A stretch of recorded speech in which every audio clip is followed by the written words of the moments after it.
Welcome to CS 547. Moving along through the quarter, next week we have Bruce Tognazzini, known better as Tog. A lot of you have seen his stuff on Apple interfaces. He was the evangelist for Apple, and he now works for Sun, and is going to talk about sort of the next generation of what he sees as happening with computer interfaces. Today's speaker, today's presentation is sort of a multimedia extravaganza. I guess it's form follows function. We're going to use multimedia to talk about multimedia. This whole project has been sort of one of the pleasant surprises I had coming back to Stanford. I was away for a year on leave and came back and sort of started learning about what all was going on campus. And there were a number of projects I really hadn't been familiar with. And one whole group, which is part of the Libraries and Information Systems, is a group that's trying to make it possible and even easy for faculty to prepare multimedia courseware. As you know, there's been a lot of publicity and promise about the idea of using multimedia, but it's not the kind of thing that you just sit down and do like you sit down and write. And part of that is because up until now, and to a large extent just beginning to change, the tools and the mechanisms you had for doing interesting multimedia work were very primitive and took a lot of sort of low-level hacking. So one of the efforts that has been going on in this courseware development group at Stanford is the development of some multimedia tools in conjunction with some faculty who are doing some projects, some fairly extensive projects, and I'm sure you'll hear about them in the talk. And Sha Xin Wei has been the main architect of the system and developed a lot of the ideas in it. We'll be describing it.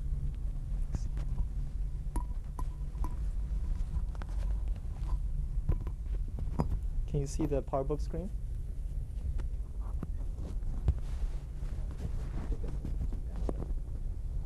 Hopefully it's going through the... Oh, there it is. Good, all right. I'd like to thank Terry for inviting me to give me this opportunity to talk about the multimedia database here at the PCD seminar. I've actually been enjoying the PCD seminars for a few years now. First, just to say who we are, a little bit more detail. This is joint work with Debbie Zimmerman in the Academic Software Development Group, and also with Rick Wong in the Academic Software Development Group under Barbara Meliska's supervision. And this is going to be a bit casual. What I'd like to do is show you what actually works now, today, in the form of the videotape, which we'll be rolling in a minute. And also, I treat it as something like a design review. I may ask for your comments at the end of the talk about what you think about the general goals of this project and where you might think this might be useful for your work, and an invitation to critique it. Maybe if not now, but maybe later on, you can send me email about it after the talk. So here's the menu for today. We're going to show the videotape. It will be about 7 minutes. I'll talk through it. I'll try to narrate it live. And then there's the main part of the talk will be some slides, which I'll be showing out this PowerBook, right? Some context, a bit about the multimedia database itself, a bit about the present structure, and a word at the end about its future, or some directions in which we might want to evolve the system. And then we'll see if we can manage some examples of a bit of a live demo at the end of how you might want to be able to start to design your own interfaces on the fly and have it live hooked up to a database underneath, what it might feel like on a Macintosh. And at the end, we'll open up for questions. I hope to take no more than an hour for my blabbing and then leave some room for discussion at the end. Okay. So why don't we show the tape? But let me just say something a little bit about the tape. It is an example of a particularization of the multimedia database experiment applied to a project by Timothy Lenoir, who's a professor in the History of Science program, working also with Henry Lowood, a curator in the Special Collections division of the libraries. And it's designed to support graduate work in the program of History and Science, History and Philosophy of Science, a history of Silicon Valley here, the rise of electronics industries and the rise of biotechnology. So let's start the tape.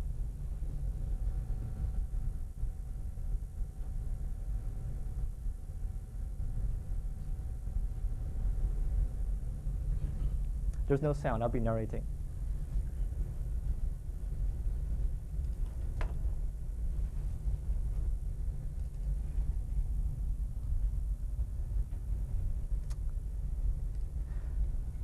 Okay, so who's it for? It's for historians and sociologists. It's also for policy analysts.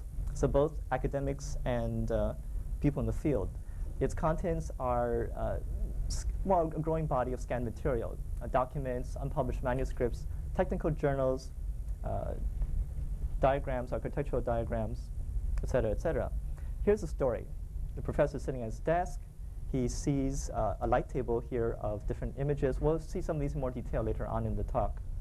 So he goes browsing around to see what kinds of multimedia he has available to him. This is what we currently have cataloged. There are more items actually in the corpus, in the body of scanned material. So this is his particular light table. We're just browsing through and showing you some of the types of material that we have. Documents, images, stills from QuickTime video. He's sitting on the next. A scanned image of a manuscript by Douglas Engelbart, which is interesting because they want to look at the hand annotations that Engelbart made as he was going through this draft of his article. Maps, that's Palo Alto in 1899, before the modern Silicon Valley. So the cursor is right now over Palo Alto, the early days, when it's probably still a lot of muddy fields and muddy streets. Now we go back and poke around some more. As we poke around, you see little synopses. We're going to jump now to a detailed view of one of the items. He's typing in some annotations, his own annotations, into the database, choosing noise, which is the name of that character, name of that figure, goes to the digital librarian. This is a next step application, but we'll talk about that later on. It's actually a service which does full content text search on the scanned material, finds all instances in which noise occurs. You notice in the close-up there are different ways of searching it, by word, by prefix, et cetera, very simple ways of searching, but it is at least full content search. We're back now looking at annotation. Let's look at a daughter or a citation to a different media entity. In this case, it happens to be an unpublished scanned article. This is OCR'd. So you're actually going through the text, looking at some examples. Here he's reading through and he notices a reference to some colleagues or peers of Robert Noyce. The question here is relationship between the personal relationships between these early captains of the industry and the modern relationships between the firms, like National Semiconductor, Fairchild, Varian, HP. So he bodes this. He hesitates a little to decide whether or not to look at the doctorate or the citation document. Looks at it. This is a research paper from Stanford University by Robert Bergelman. And if you can see it in color, we just want to emphasize that it is not published. It's something that we own, but would be difficult to find otherwise. So we go to some structure inside it. He can mark it up himself by dragging in in this case, a map, because he's going to turn this material over to his graduate student in a few minutes. So this map shows a portion of Silicon Valley that he thinks his student should be looking at. It actually just contains the location of the firm. Selects this fabrication table. This is actually a table describing the fabrication process at Intel. He selects that and sends it off. At this point, we're using next step services. Shows you an example. Sends the selection off to next mail. And here will be some sleight of hand, because he's going to email it to his graduate student, who's sitting at a PowerBook. All right.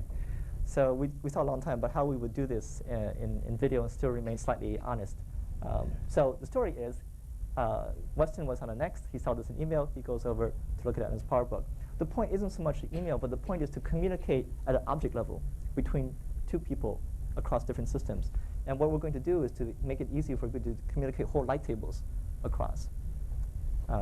Actually, I'll say something about that later on. Here's Weston. Can you turn up the sound? On the video? Intel's manufacturing processes and possible relations in the CMOS and MOS process at Fairchild. So you might want to get out there and check it out yourself. OK. Here's the professor suggesting something to his graduate student. sends it in along with his, this is his voice annotation, along with his multimedia message. It takes a long time to chunk through across the system. Here's reality.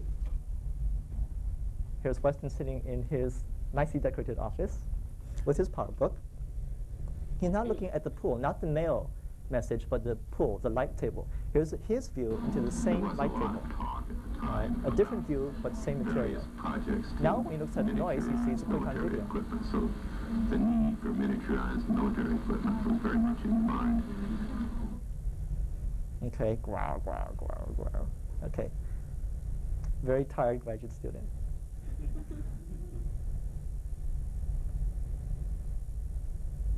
Here we go again, out to the field, doing field research.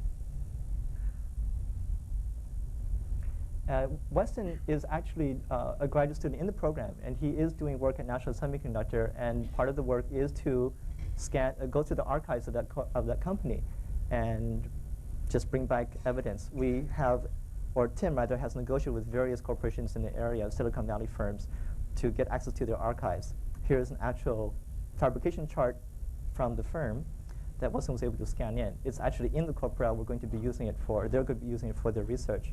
He brings it back. One nice thing about making videotapes, we can sort of hurry along the scanners and get them to work a little bit faster to get all the material in. So he's going to find it from his PowerBook and upload it to the database. It comes in with his abstract and a simple form of the title. So here's Tim back at the next. He looks into his light table, and now he appears, his eyebrows lift, and he says, wow, here's a new bit of evidence for my work. And there's the end of the story.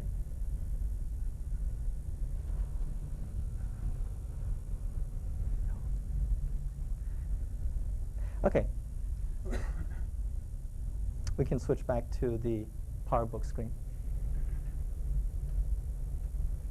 OK, that tape is a tape designed for Tim's purposes. He wanted to show a story of how such technology will be used for his work. It was not a show and tell of our system. So there are lots of features that feature people would like to show, but didn't get shown in that system. But I hope that gives you a flavor of the kind of work we'd like to be able to support using an integrated multimedia database system, something that's integrated into the working environment. All right, that's at the desktop of the scholar. Let's go back to our screen here. Can we see the PowerBook?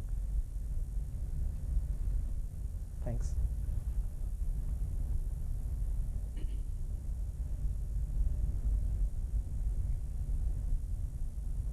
OK. So where do we come from? Is that clear enough, these images? All right. Just briefly, the FAD project was started in 1984 with the introduction of the Macintosh. It stands for Faculty Author Development.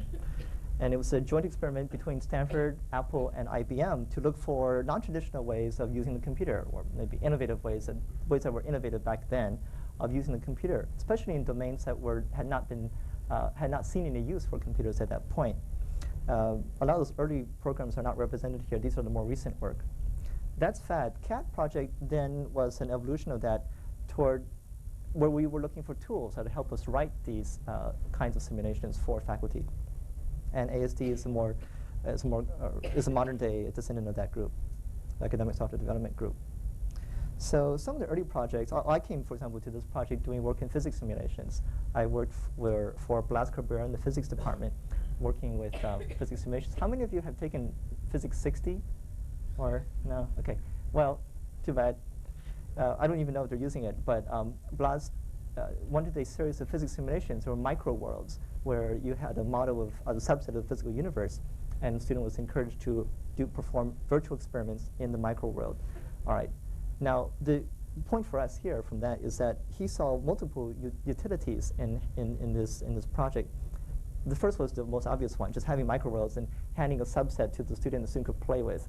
It'd be conditions that would be not attainable in a laboratory, like a special relativity experiment, or being able to play God with little planets and throwing things around. So we had early examples of solar system modeling programs, but they were not cheating. In the sense, these programs really had some mathematical model underneath. and they were not videos of some scene which require you to make some choices and you see the same scene over and over again. They're actual physical models underneath. I want to emphasize that later on. The other value that Cabrera saw in this project was actually training students to perform their own, to make their own simulations. He wanted to train students in the process of coming up with a mathematical model, coming up with a instantiation of that in a computer form, some code, stepping back, testing some hypotheses, and then going back to change the theory. All right. So there's this whole process of creation that he wanted to foster with this project. So he actually used some students who had taken Physics 60 to write programs for the subsequent generations of Physics 60. I thought that was a pretty nice idea. Not unique, of course, to the physics project. It was also used in other classes. Another example was down here in the lower right-hand corner here. The Shakespeare project was done with Larry Friedlander in the English department. And I think probably more of you who has seen Larry Friedlander's project, the Shakespeare project, in demo tapes? Okay, all right. Well, maybe I should say something about it. It's an early virtual theater. You could drag characters around the stage. It had a much nicer interface than Micromind because you actually just point characters. It had a notion of gaze. The characters could look around and you follow the birdie, things like that. Had notions of scripts underneath which are generated for you automatically, so that it was much cleaner than opening up a Micromind director field and having tons and tons of little lines to edit into. And it did the job of teaching students how to stage, go from a print of a text of a play, Shakespeare's text, to the staging, the blocking, the timing, the beats that you would into which you would break the text for Larry Friedlander's theater classes. And there is another type of example where you would have a model, but in this case the model is of theater, a very simple type of theater. Along the bottom row, there are a couple other examples. Mogul is a history of cinema in the early days of cinema, and Shogai, which is a model of a simulation of what it would be like to grow up Japanese in post-war Japan, and later on the United States. The ideas there were that these were actually role-playing simulations, as opposed to the first two examples I mentioned, where the viewer actually now assumes a character and walks into the simulation. So there are lots of other examples. One example I'd like to bring up here, a more recent example, is the Paris Theater Project, which is a project done with, again, with Larry Friedlander, Fabienne Renaud from Paris, and also Debbie Zimmerman here. And it's a reasonably rich, very rich simulation, social, cultural, and historical simulation of theater in Paris through 6 centuries. It was a very, very ambitious undertaking. And if you try to look near the top of this, try to peer at the top, you see there are these multiple filters or optics through which you can view theater history or theater simulation, obviously through the different theaters themselves, the sites of production of theater, through general culture, very vague, religion, public, private space, and the monarchy. So what Fabienne tried to do was to model, can people hear me? Okay, try to model these very rich social relationships between these different categories of society, but situated in a physical space, in this case, Paris, map of Paris, and also situated in time. You could walk through the century clock through 6 centuries broken into various periods, and you could also cite various objects, various entities like, in this case, what's showing up are churches, theaters, and academies. All right. The roles of these objects change through time. The classes, obviously, class structure changed through time. The relative strengths of the monarchy, the censors, the authors, the church changed through time. So underneath what you had really was a relational model. But this was done without the services of a relational database. It turned out to be very tedious. It was a lot of fun, actually. People, Debbie and Fabienne and Larry actually just almost lived together for a year, and they went through this design process many, many times, changing the model of the system. So I was a bystander there, and I saw some of the bottlenecks, which were, you had a huge amount of media. I mean, they had hundreds, thousands of little icons floating around the network, and so there's just a mechanical aspect of managing all this media became just almost too impossible for this project. And then the other problem was the changing of the schema. It was very difficult for the designer, or in this case researcher designer Fabienne, to change her mind about the system, and she changed her mind radically at some points, and then have Debbie implement that in some tables underneath SuperCard. Okay, this is a problem that many people have seen, I'm sure, if you try to write your own multimedia simulations. Some detailed images. The next couple of frames, I just want to use them to illustrate, again, further pound home the fact that we're dealing with multimedia simulations which are very different, have a very different optic from a Microsoft Word processor or a word processor-like interface like Mosaic, right? Here is a notebook of costumes and heads.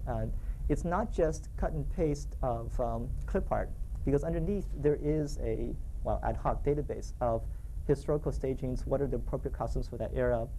Who were the actors in that era? What actors what actors actually performed in what theater and what text of a given era? That was all built in. So you could actually you could be constrained to do historical staging, historical costume design, or not. I think there are options to do that. So this is one notebook in which you compose characters. And then here's another notebook view where you actually stage something. Your object, your entity that you're dealing with is a staging, is an enactment. In this case, of this person, I can't remember that, Master Patalin, okay, in this particular location with a particular backdrop. Okay. There are many other views which I won't bother to go through, but the idea here is that there are multiple optics into the network of media, all supported by a relational model. Is there water? I'm sorry, I'm just. Multimedia is almost meaningless, right? So just to pound that home, look at the screen here. The bottom axis is this rough range between data and programs. People think they know what data is. People also think they know what program means. But if you look at it, this is almost a continuum between the two. If you take any one of these dimensions, text, sound, graphics, integrated animation or video systems, and then at the very top, let's say scripted environments, authoring environments, you see this as continuum. It's clear in the case of, let's say, graphics. You start with TIFFs and PICs, go up to PICs, which are more structured objects, and then you finally have RenderMan, which is actually a language, right, for describing scenes. At the top right corner is the most interesting section. We have full scripts. A hypercard stack is data and script is interpretable. Same thing with a mathematical notebook. At the very top, broken off at the edge, is a whole other domain of multimedia with human performance. Okay, so I mentioned a few things to look at here. Cadre at San Jose, there's a laboratory called Cadre which does interactive multimedia performances with a joint work between people in computer science and drama and art. It's nice to look at that. Also, Survival Research Labs in San Francisco does so-called multimedia, where they take robots and destroy them. They destroy themselves, blowing themselves up, right? Which I kind of fear. I wish I had a tape of that. But has anybody been to a Survival Research Labs happening? Okay, I think they're still around. Sorry? Yeah, I think it's just really wild. So it'd be nice to be able to do something like that on campus, right? I mean, with fire marshals. Okay, some ways, how do you, just step back and just take a quick look. What are different ways to use computers?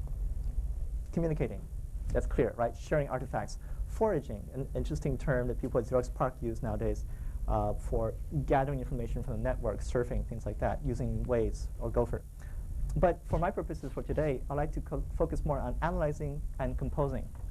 Because now we begin to have tools that allow you to bring in analysis and composition in a rich way. Thanks, Barbara. And maybe it's time to see if we can somehow fold them into some HCI experiments. So what's communicating? Here's a fun idea. There are different metaphors, and one of the worst metaphors for this new era is the information superhighway. I'm sure everybody here hates that term as well. And I'd like to propose some other metaphors. One is the agora from Greece, and also the piazza, the Italian piazza. When I was visiting my wife's relatives in Bologna a few years ago, it took me walking through Bologna.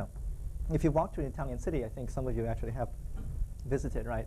How many of you have been to Bologna? So maybe I don't have to describe it. Okay, it's just an incredibly beautiful city. It's called Bologna the Red because of the color of the walls, but also because of its interesting political history. Bologna di Rosso. Well, my friends were leading me through the city, walking under these colonnades. You can see them here in Piazza Maggiore. And they told me the story about the piazza here. It was constructed at the end of the 13th century. Sorry about this postcard, it's really ugly. But anyway, where ever since then, the citizens would just walk out into the square, and just by being there, because they were as citizens of the city, they felt free just to walk up to somebody else in that square, open their mouth, and start talking about the affairs of the city, right? Like what is it called, chat groups or whatever on the network. But this is very pleasant. There was a notion of a community, there was a notion of citizenship, and there's a notion that you were, just by being there in Plaza, you could open mouth and talk to a quote-unquote perfect stranger. Not really strangers, they were actually fellow citizens of Bologna. So that's why I like this notion of the piazza as a communication metaphor. I mean, the streets, in a sense, were not interesting. In China, in Qin Shi Huang's time, of course, one of the great achievements they always point to is the construction of the roadway, the highways, quote-unquote highways, by which the emperor was able to maintain communications with the farthest regions of the empire. Sure, but what was really interesting, I think, was what happened in the cities, right? In this case, what happened in the piazza. The piazza function is more toward the public end of the spectrum between private space and public space. And there's been so much work, so much discussion in private space and public space here, from more theoretical, from the domains of critical theory and from history. And if some of you are studying those fields, it might be interesting to see what you can say when you apply it to cyberspace.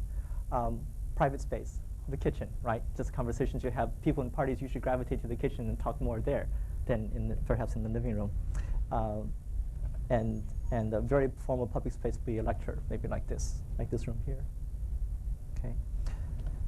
Foraging, I don't really have pictures for that because also I think most people know what it means. My one comment here is that people like Piroli and other researchers at Xerox PARC have talked about using cost-benefit analysis and models from ecosystems and systems analysis applied to foraging functions or foraging behavior.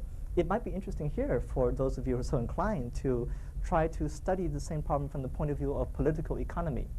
Not just cost-benefit, but also a study of, for example, ideology, study of the who controls the information, why does the person or group control the information, and to what purpose is such control put. This is obviously something that Terry's been talking about and other people have been talking about as well. I think that's probably the next step, and you would want to take after you've done some cost-benefit analysis, some more econometric type models of information foraging. Here we come to the stuff that we want to talk about here, analyzing. This is a painting by Remedios Vado, and I want to make a pitch for her because I think she's just one of the most incredible painters in the 20th century. And if you come up later and you can take a look at some of these books, see if you agree. She's a Spanish-born painter. She died around 1956 in Mexico. And she had this very ironic view of the scholarly work, or particularly the scientist's work. But she also had a fascination with scientific work and scientific analysis. This painting here is called Creation of the Birds, where you have a scientist who's analyzing birds, but at the same time, at the moment of analysis, also creating a bird. And it's not so much, it might seem hermetic, but actually there is an amount of communication involved too. In this painting by Remedios Vado, called Harmony, here's another scholar, adept, mystic, whatever, sitting in his or her chamber. It's never clear. These are rather androgynous characters, composing multimedia. This was painted back, I don't know when, maybe 1940. Composing multimedia with what? We don't know. The multimedia database? Nature? Okay. But some entity or another being. I mean, just maybe some representation in VR of another human being. But this is still a private affair. It's a kind of analysis which is conducted in private space. Right? The most private space is the space between your ears, right? So that's analysis. And this kind of composition takes you out more toward the domain of communication with people, maybe in a public space. But we want to try to put these things together and look at, oh, these don't come out very well. Simulation and as a composition of analysis, as a sum of analysis and composition. I'm not saying they're equal. I'm just saying that these methods come together. What are simulations? Oh, this stupid little PowerBook's trying to go to sleep all the time. Oh well, we'll see.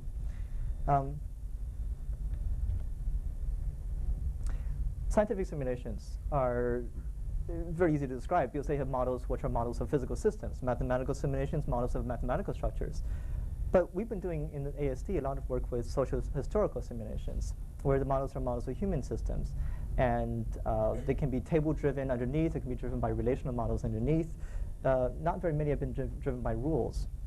But in all these cases, you have a model, you have some set of analytical methods you want to apply. Wake up.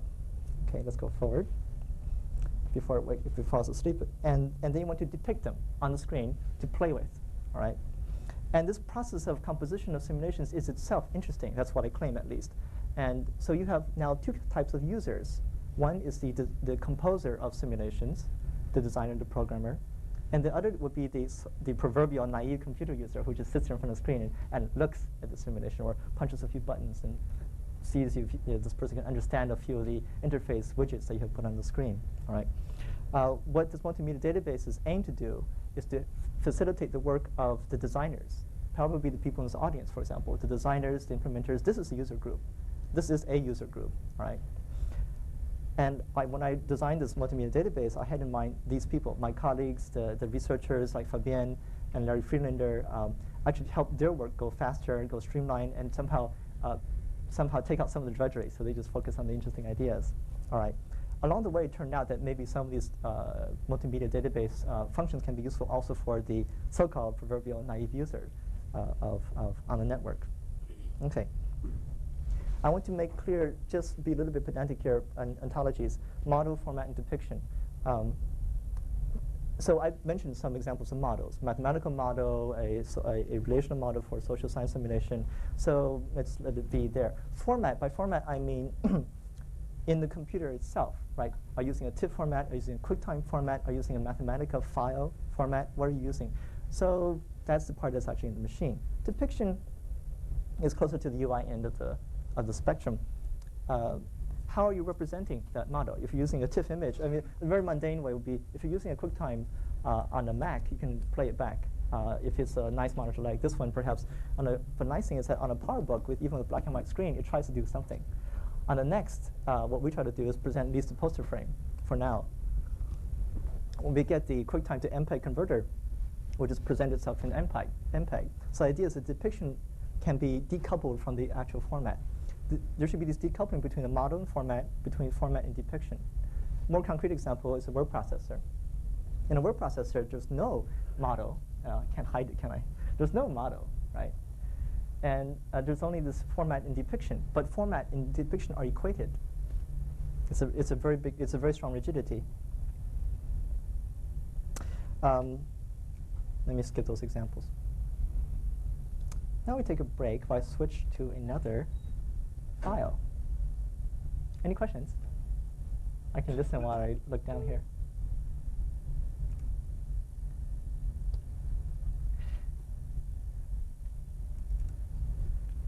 That's enough for the general stuff. Later on, we can talk about. Maybe we can talk about that later on.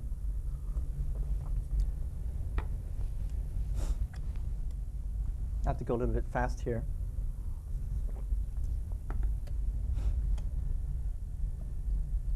What is the multimedia database now? Let me try. Start the slides.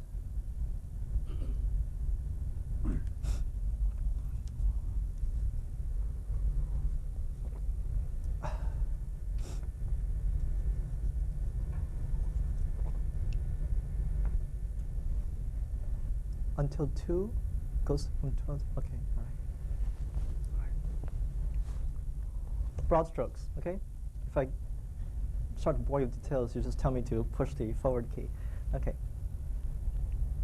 Why did we build it? What were our immediate motivations for doing it? I already mentioned the need to streamline our own design and implementation process. Some of the precursors to this would be the Would-Be Gentleman, a historical simulation for Professor... Right, Carolyn Lucci.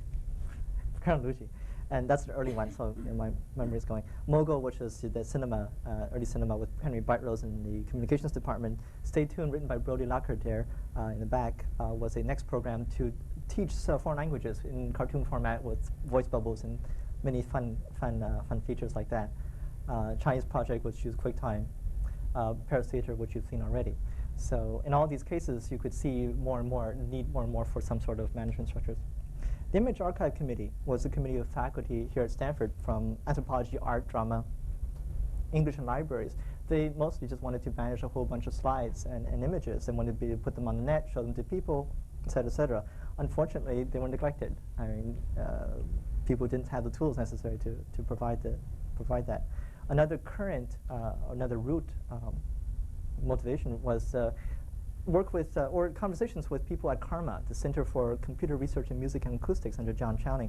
Actually, the Demo project in particular was a project with Max Matthews and Marcia Baume. It's a very nice collection of, very significant collection of electroacoustic music since the beginning of recorded electroacoustic music about, what, 4 decades ago. Joint work with, between Stanford, a group in Germany, and a group in Japan. They had tons of material. They just want to be able to study it. Also teach it in classes starting as early as this spring under Chris Chafee. And more recently work with the Curriculum Development Lab at Meyer. I think a lot of you may have already seen or gone through the Media Center. That would be probably a space for work where we might support such, present such services. What is it? It's a set of software objects that assemble. There's not a single application. It's a set of objects which you can put together to turn into user interfaces. And the idea is that these user interfaces can be refigured, reconfigured. I don't know if we can show them. I guess we can't show them now. There's some flexible ways to form your own depictions of your own narrative structures. There are services underneath, like content-based analysis, text-based analysis, later on image-based analysis, et cetera, relational modeling, and more mechanical things like format resolutions along the lines of perhaps what people at Xerox have done with System 33. And also a set of classes to mediate between user interfaces and services via some object-oriented abstractions. Here in, well, too coarsely, I suppose, is just where everything fits. The center round box is the multimedia classes. On top are the different user interfaces. Right now we have examples on Nextstep and Macintosh, based on HyperCard and Macintosh. With extensions to many other systems possible. We don't know yet. Underneath, supported by file systems and databases on the network, commercial databases like Sybase. Who is it for? Campus multimedia designers. I say campus just for practicality because we just don't have the means to support everybody. Just a few people right now. And also faculty, student, authors. All right, this is the 2 different user groups that I mentioned earlier. What can you do with it? Well, given such a system, and this is also based on work we've already done with the drama department with Bill Edelman and Judy Dolan in the Renaissance Project, and also with Tim Lenoir in the History of Science program. We want these people to be able to perform content-based analysis, do some classification of their own stuff, to overlay their personal schema over the schema that's been provided by the original designers. So it's more fundamental than annotations. You may have seen, for example, now with Mosaic, you can make an annotation. In Word, you can drop in a little voice bubble or this or that. But the point is that it's the structure that you use to describe the media. That itself is still rigid. What we want to be able to do is to make it flexible so that you can now say, well, now my objects also have this extra attribute that's meaningful to me or to my students, let's say. I want to be able to add that attribute in and strip it out so that other people don't have to deal with that schema. Okay, so that's something we want to be able to support, which I believe we can support with this structure, with the multimedia database. We also want to create simulations, just make it easy to create simulations based on relational models. Those are just some examples. That's people in general. What about designers and researchers? Well, we would like to be able to support content-based analysis methods, like query by image content.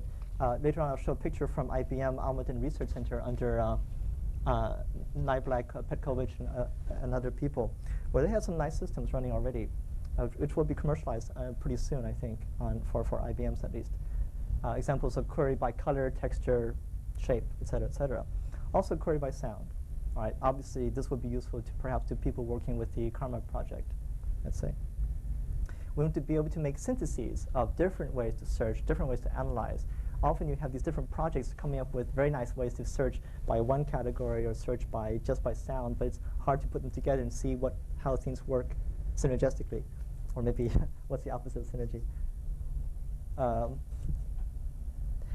And another problem is this. We have modularized the system, but Bonnie Nardi and others have pointed out that it's always hard.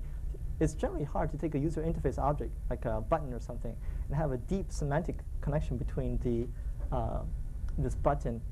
You don't see me. All right, so forget it. Don't wave my hands. Between, let's say, the button and the underlying model. That's what these people mean by a deep semantic link. Maybe I'll say something more later on if I have time. You might invent some very nice interface metaphors, like a hyperbolic metric for fisheye technique, to be able to manage very, very huge desktops, let's say. But unless it has a very deep connection to the model underneath, it's sort of wasted. Right? You can't really use it. Where might you use other solutions? I mean, I'm never going to claim that this does everything. Here are some examples where you could probably just pick up some solution off the street and just use it. For example, if you're just going to look at your media and look at it for a few hours and throw it away, like time shifting some television show, there's no point in using this kind of system at all. If you're the only person who's going to play with the media, again, if you're not going to share it, not really any point to using it. If you're just going to use it on a single machine, again, this thing is designed for network use. You don't really have to use it unless you happen to be sitting on a machine like a Next. Or if you're satisfied with pure text, again, there are things like FileMaker Pro, which are perfectly fine. FileMaker Pro is a wonderful program for that purpose. Text-based databases, I think, flat file text-based databases.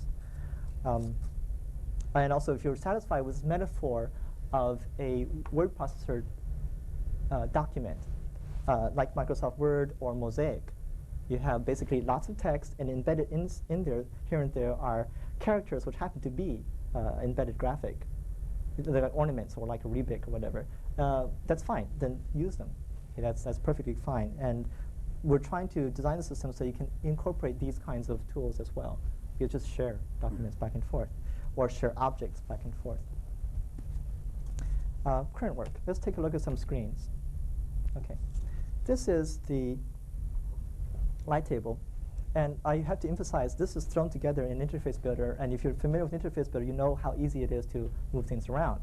It's not quite as easy as HyperCard, but it's almost as easy. Nice thing is that it compiles down, it's fast, relatively fast, et cetera, et cetera. So you can reshape this interface to what you want. Assuming that you're satisfied with the interface objects, buttons, windows, arrays, et cetera, et cetera. It's, of course, more work to design custom objects. We'll aim for that in the next year. But the point isn't so much the media here, but the idea that Tim has, which is he wants to introduce new methodologies for performing historical research in the history of Silicon Valley, and using tools like the multimedia database, statistical methods, geographic information systems, things like that. From the Renaissance project, for which unfortunately we don't have videotape, it's a very rich body of images of theater in the Elizabethan period. What century is this? 16th century, 17th century. Sound, music, diagrams of buildings, paintings, maps. And what you're looking at here is the Macintosh front end, which Debbie put together. Gives you the abilities to do some simple things, connecting up, moving around. Again, I emphasize this is just, it's a mock-up, yes, but it's a working mock-up. It's connected to the database, so you can actually start playing with it. All right. Now we go to the next. Here's the next view, the next optic into the same set of media, same network of media. It's a light table metaphor, suspiciously like the other one, the Silicon Valley project. Okay, each one of these is what's called an abstract, but the abstract itself is multimedia. The abstract could be in this, the second object over there is an MPEG movie. So we want to decouple the not only the depiction from the format, but also the icon, right? The quote-unquote generalized icon from the actual media. In other words, we might want to represent the QuickTime movie by a still frame, which as you can do. But you might also want to extract the text from the text track, or you may want to take the voice track from it, run it through the speech analysis to get a text abstract from it, and that text will become the abstract for the QuickTime movie. All right? The idea is that every entity should have multiple set of abstracts available to you. So So that's what the multimedia database can support. This is an example, too simple, unfortunately, an example of a dynamic document. See, unlike things that are like word processor documents like Word or Mosaic, or let's say HTML files, let's say, all the information is there in a file, even with references. And the links, so-called links, like references to files, are static links. They're in there. What we want to be able to support are more fluid things, thinking of links as queries, queries as links. So this document is thrown together on the fly. You say, I'm interested in finding something more about pantaloon, right? Pantaloon, okay. So it throws together, it composes for you a document on the fly. In this particular version, the layout is fixed, but there's no reason why the layout has to be fixed. Using something perhaps like TCL, it was a TCL TK by Astrohope. It may be possible also to just change layout as well. And HyperCard is also possible. You can script as the layout itself, reconfigure it as you need. But the point is that nothing needs to be contained forever in a big file somewhere. The document can be, for example, just a set of queries. If you just say, open the document, what it does is execute queries, goes out and fetches things and brings them back and delivers them to you. This idea has been used, for example, with on the PCs. I believe there's kind of news service, right? Goes out and basically makes a newspaper for you, right? There's no reason why it has to be only dedicated to that service. What we're trying to do is make it available for everyone to use. Another thing is, this supports the Boolean search stuff, all right? So you can, if you know your schema, you can go in there and do searches on it. That's fine. You can even create new attributes if you want. But what we want to be able to support is a way for people to just dream of new ways to deal with media. This example is not very good. Later at the end, I'll show a better example of set theory. Basically, you want to be able to let people just browse, forage, and gather things together in the set, form their own working set. The panel in the front here is a set of all the music items that I found. I want to now link to it some other items. So you can do linking, or you can do union intersection methods this way by direct manipulation. It's not so much, I mean, this interface is not a good interface, but the idea is that the functionality itself can be attached to your interaction metaphors. So I think I will skip the design stuff, except for, I'll just say these things here. I'll skip the details. What we're guiding our design? Well, we want to anticipate moving target. So the formats will change, the interfaces will change, the programming environments will change. That is, HyperCard will go away. We'll go to something experimental, maybe by Apple and Intelligent and Kaleida, hopefully soon.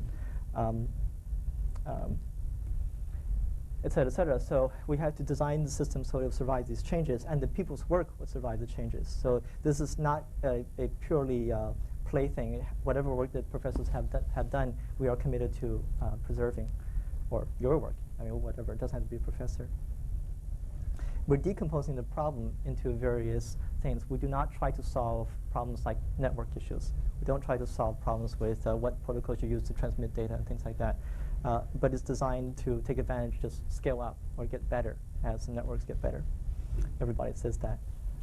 Also, we're not working with a layer. We're not working with layers of architecture like, operating system here, windowing system here, above it, et cetera, et cetera. We're assuming we're working in an ecology of cooperating objects. So this is using ideas from, that's everywhere now, about distributed object programming. Corba is an example of an industry-wide consortium that's trying to make a common way for objects to talk across different platforms. So we're designing the system toward that. Obviously, we're also building in reality. We have X number of Macintoshes, Y number of Macs, Z number of Unix machines as servers. So we're taking advantage of the existing structure and trying to do something which is as interesting as possible with the existing structure. We're making it scalable. This is a question mark. I don't know how well it will scale. I suspect it will be a big problem to scale it. And this is where we could use a lot of help. For example, from Xerox PARC, where they have techniques like constant interaction time scatter-gather methods, which you need some pre-processing to make the files, to massage the files into a shape. But after that, it's constant time independent of the size, which is pretty neat. Or you can use brute force like connection machines. People at Thinking Machines have suggested such techniques. I want to emphasize, though, that we want to disappear. This is the last line here. We want to be a Cheshire cat. So Let me skip. Ultimately, it's going to go away. Here's what it is now. And I think I will skip most of this. Just show you, this is what we have. Most of it's working. Let's see here. All right, everything except the natural language processor has an example working, all right? Yes, no. Natural language and image content, the two extreme bubbles, all right? Those are the next stages that we want to hook in. We've already got people lined up for that, all right? But what we want to go toward, notice the round boxes, multimedia, core mediating classes, all this stuff about multimedia databases, et cetera. Down below, the databases that we use to support it in file systems. We want that to go away. Okay, so the multimedia database itself will disappear in the future, hopefully in the near future. And what we get left are the interesting interfaces that you have designed and the services that you've taken advantage of. Okay, and then you can begin to do interesting things with it. What will allow us to disappear? The advent of object-oriented database file systems. People have already announced intentions to work on this, and I suspect something will come out within a few years. Okay, so, yes. Does it work? Wow. Okay. Maybe I'll try show a demo of this thing, and then I'll show last few slides about the future, and then we can break for questions.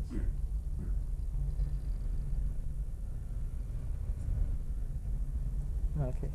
So how can we do this? We need to probably switch the video, right, to this box, right? Well, let me see. If you switch it back and forth, it's going to take some time. It's going to take some time to do that. Yeah. So maybe I should just show the last few frames and then switch over. Okay. Right. Okay. The future then, before we talk about the present. Okay.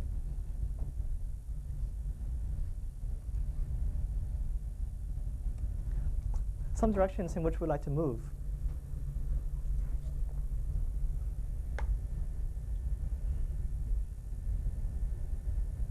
Darkness.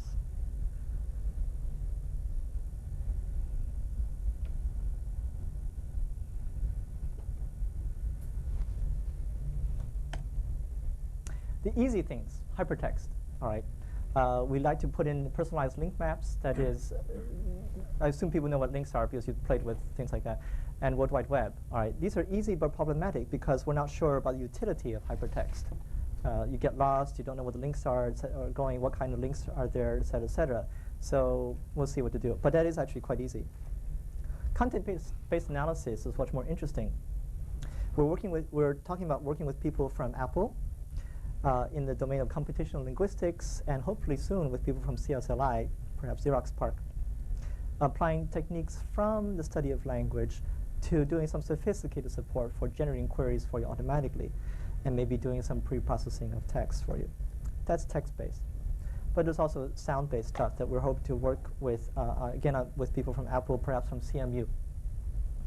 And then more interesting to me, for example, for my personal interest, work in music recognition and transcription.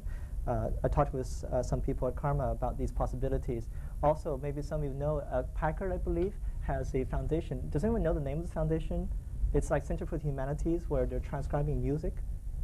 All right, well, anyway, I don't remember the name of the center, but there is a musician friend of mine who's actually working there, and they are hiring musicians to play music into the machine. So that's just one way of basically transcribing a lot of classical music into some notation that we can scan and search, to which we can apply some of the pattern-based or grammar-based pattern analyzers, like the indexing kit. I think that's a possibility. Here's a concrete example of the IBM work, which is pretty interesting. There's a parallel work by some group in Japan, I think working for NEC. Hirata is one of the researchers. This is by Nye Black, Petkovich, and others, where you can just draw a fish, for example, or select some object and say, find me all the other pictures that have the similar shape. And you find different things. If you look very carefully, one of the shapes it retrieves from the set of about 1,000 slides is Santa Claus's hat. But that's OK, at least the way they say it. It's because this is fuzzy search. It's designed to be interactive, and you are very good at throwing out false positives. So why don't we let you do it? All right. So what's good about this is that it actually does usually collect, according to their experiments, it does usually collect all the stuff that you do want and tosses in a few extra spurious ones. So you can just by inspection throw them out. And it's actually pretty fast. You can also search by texture, like find me all the images with grass in it. Search by color histograms. The interfaces for those don't seem to be very well worked out. Of course, this is an experimental system. It's going to be coming out in the commercial form in the system called Multimedia pretty soon. What we like to do is to make this kind of thing a service, so you can connect it up to all these different front ends, not just running, let's say, an multimedia application under Windows. Here's what I mean. You want to be able to do some ordinary text-based search here, do a sketch in the window below it, and then down here in the frontmost window, play with some music. Another group in Japan has done some work with humming. You hum a melody, it finds the melody in the database. This works for very simple music databases. Obviously, you need something much more sophisticated if you want to search for real music. At least do analysis the way that Glenn Gould wanted to do analysis with Bach, right? Now, HCI. So beyond the more superficial aspects, but very interesting aspects, so just what's on the screen, like using a hyperbolic metric to support fisheye, using stereographic projections, using notions of friction so you can throw things across the desktop, or using weathering, that kind of ideas. There's another layer, which is using communication, or studying how people can compose multimedia stuff. And then maybe at the most, perhaps the most interesting level from certain points of view is ethnographic studies.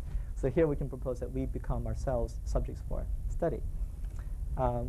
Here's some examples for the third testbed that we're going to work with in the coming year, which is a multimedia bulletin board messaging system, an extension of the system which was done with Exploratorium in San Francisco, between Apple and Exploratorium. Here's an idea where it's an example of an agora or piazza. It's a public or semi-public space where the citizens are kids.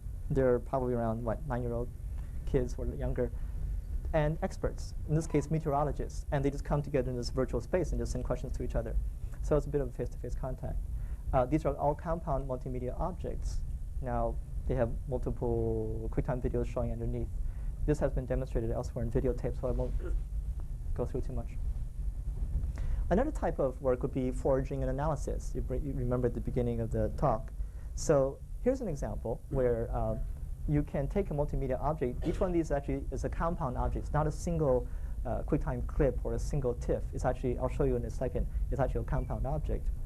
But you can set its parameters by just dragging, moving it around. These parameters are parameters of interest to the teacher. In this case, the grade level on the vertical axis and the degree of intervention on the horizontal axis between observing and actually experimenting. All right. And what is one of these objects? Let's click on that one. We go to it. It's a field trip. This is an entity. The logical entity is a field trip, a classroom activity, to the tide pools. And in there, some of its elements are various QuickTime movies up there. And down in the lower right, some numerical attributes. And on the lower left, some summaries. Now, what you would like to do is to append to this. The teacher says, all right, this is what the curricula developers gave me, the syllabus people gave me. But now I want to add my own attributes right here on the fly. I want to add my own remarks column or whatever. Or I'd like to be able to add a voice annotation column, et cetera, and do things like that. So yet another one. This is another version of a set theoretic way to manipulate media entities. It's a sorter. So when you pull things off the scroller down below and put them up, anything that touches becomes a set. So basically, if you drag up one of these, I wish this were live. If you drag one of these up, and just glue it onto one of these piles up here, it becomes a new set. Okay, so you can use this to do unions and intersections and things like that in a more fluid way. These are just ideas, okay, but things that can be supported. So in the near term, we'd be looking at for collaboration with Apple, Intelligent, and Kaleida. Perhaps I would like to see some collaboration with people at General Magic, SGI, Hewlett-Packard, and Sun. And here, closer to home, we're hoping to work with people from, obviously, Terry's group in the drama department and art department, work in performance, and also with people in the music department under Karma, I mentioned before, possibly also with a synthesis project in the mechanical engineering, and some research groups outside, like Interval Xerox PARC. So hopefully we can come home in the full circle and come back and be able to do simulations, composition and analysis in a fantastical world. That's it for this part. Do you think I can show this?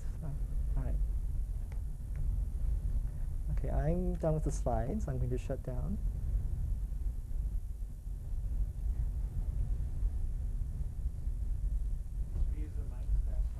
Yeah, please, I guess. Yeah. So I was wondering about what does this mmdb look like to somebody who's trying to use it, say an author? What's the... Hopefully we'll try to show it. Okay, let me say, okay.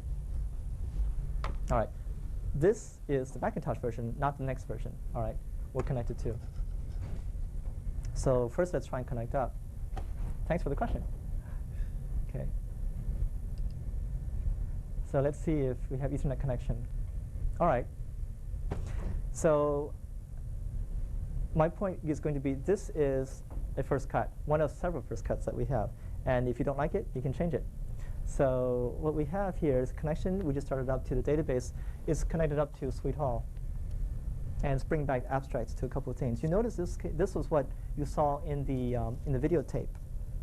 God. And let's play video, I guess. Let's see. The video in this case is actually on the hard disk. I didn't want to take the time to wait for it to come over the wires. Hopefully it is in the hard disk. Oh, yeah, right. Let's see here. Hello? All right. So those abstracts came from the database. Titles came from the database. Locations came from the database. This case, the location is, in a way, it's right here. It's right here on the local desk. Let's play it. Take a look at the stuff. No sound. Sound is off. OK. So you play it. And there he goes, like this. OK. All right. That's fine. So you can do some various things. You can throw some buttons in that send out more query to the database, do some simple stuff. OK. How about authoring? Here's an idea. First of all, how many of you have seen, at least, Interface Builder on the under next step? Oh, too bad. OK. I should have brought that. OK. What we're trying to do here is give a ghost of Interface Builder on the HyperCard, but with the added extensibility of HyperCard scripting. Well, all right. Let's make a new pool. By the way, all these things, like make a new pool, the notion of a matrix, these are things which were designed and then plugged into the database. They didn't come. They were not ordained by the multimedia database. All right, if you see what I mean. I mean, you can make other types of interface structures. So let's take this one over here so we can see it. And if you notice, there were arrays, right, light tables. Well, let's make a light table here. And let's make it, maybe we can make it a little bit bigger. No, let's make it, let's give it some cousins.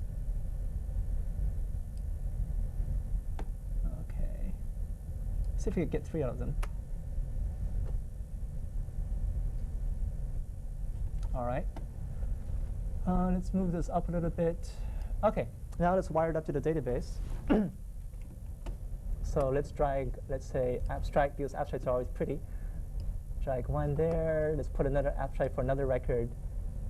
Oh, I'm too fast. Here. And let's say, let's put a title down for the third record. Let's fill the data. It's going to go to the network, go to the database, fills it in, bang. All right, so pulls it in. So, and you can reshape it, move it around, build more structures, et cetera, et cetera. So this just gives you the flavor. Now the point is that, does it give you some idea? All right. The point is that we can now that we have this ability to just wire up the database and work with it live, you can start playing with it right away. Now you can start dreaming. You can start playing with it, invent your own structures, try some of these screens that I showed as models, as prototypes, and wire them up to the database. We can do that with Interface Builder. The problem with Interface Builder is that it still compiles. It's not interpreted like this. The power of Interface Builder is that you can do all this kind of stuff, dragging things down, wiring it live right there. Okay? So what we're trying to do is marry these two abilities together and provide them on across all these different platforms. The way to do it in the Macintosh right now is through HyperCard. But there are actually a set of X commands underneath, so presumably we can do that under Macromind. I believe Macromind accepts X commands, and their SuperCard accepts X commands. And hopefully Apple's future experimental systems, which we've been looking at, will accept some of these things as well. And then other machines, our plan is to move to other platforms using distributed objects. Okay. Questions? Now I can really open up for questions. Yes, please. Is this working? Sorry? Is this working? Yes. Yeah, okay. Well, before you turn into a Cheshire cat, I have a question. Very nice piece of work, I think, and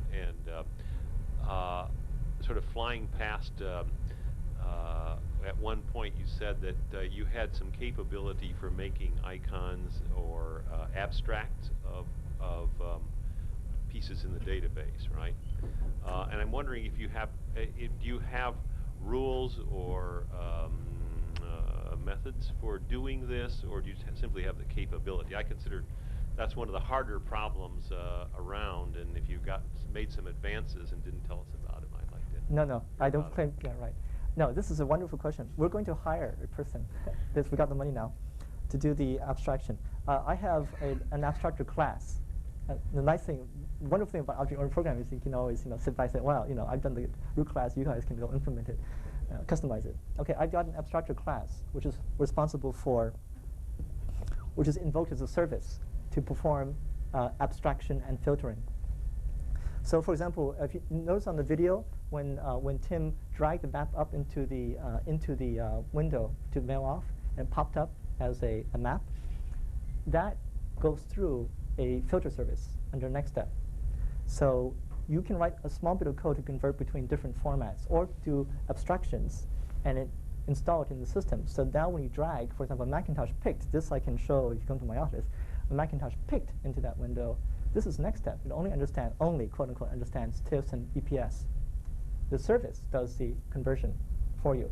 I still haven't seen the documents from System 33, but I think this is stuff that Xerox PARC has done. All right.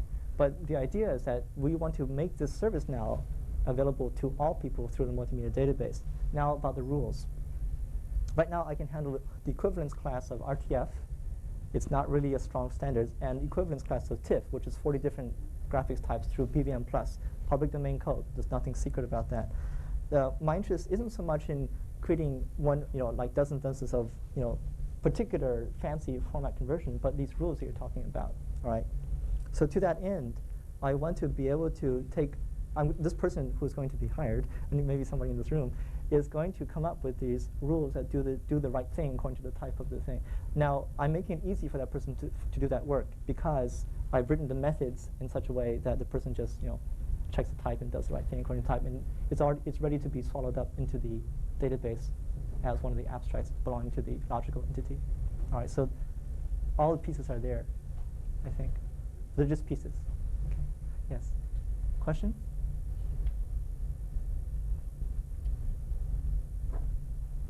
You mentioned physical simulation a couple of times in the talk, and I was wondering if you could say something about how that ties into the database design and also the user interface. Database design. Yeah, is there anything about the design or structure of the database that would aid or impede simulation? To support physical simulations. Right. No, when I was designing this thing, I was really looking at social science simulations and historical simulations. I didn't look at physics simulations and math simulations. And that'd be an interesting question to see if there is a possibility to do that. But my own experiences with mathematical simulations, geometric simulations, and physics simulations, for which you have already the language in which to embed the model, mathematics. All right. So if we need relational functions, maybe. Actually, a professor from the physics department did come to look at the system. When I asked him the same question, how would this help you? He was saying, well, it would help me at a meta level of just, taking my class notes and sending them out to the students. So maybe in that sense, yes. But to me, that's a weak sense of supporting physics simulations. I don't think, early in the days of Next Step, for example, one of the designers, some designers were actually looking at Next as a way to design classes of virtual microworlds and virtual instruments, and then experiments. Okay, that is far beyond what we can do. We just can't do that. Questions?